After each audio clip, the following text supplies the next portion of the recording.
ধন্যবাদ নাফিসা জামান আপনাকে।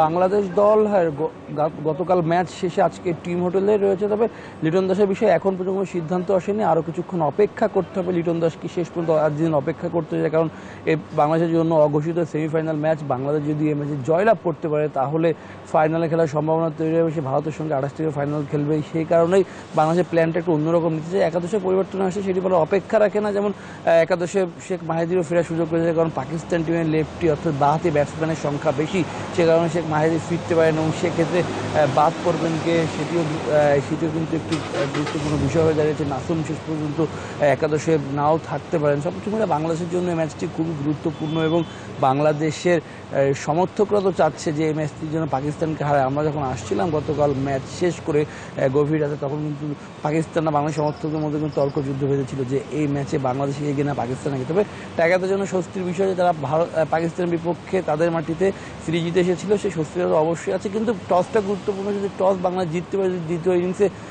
ব্যাটিং করার সুযোগ পায় অর্থাৎ ফিল্ডিং করার সুযোগ পায়, সেক্ষেত্রে কিন্তু টাইগাররা অবশ্যই কিছুটা এগিয়ে থাকবে। যদিও গতকালকে ম্যাচের সুযোগটা আমরা দেখিনি, ভারতের বিপক্ষে তারা হেরেছিল, কিন্তু ভারতের ক্যাপ্টেন্সি নিয়ে কিছুটা প্রশ্ন উঠছে, কারণ জাকির আলী কেন ক্যাপ্টেন্সি করা হলো, তার কোনো অভিজ্ঞতা ছিল না। নুরুল হাসান সোহান ছিলেন, তাই কেন ক্যাপ্টেন্সি দেওয়া হলো না, এসব নিয়ে প্রশ্ন উঠতে শুরু করেছে। সব কিছু মিলে কিন্তু বাংলাদেশের স্কোয়াডের অবস্থাটা খুব অম্লমধুর সময়ের মধ্যে আছে। টাইগার যদি ভালো করতে পারে তাহলে ফাইনালে উঠবে, না হলে কিন্তু তাদের এখানেই ইতি ঘটবে।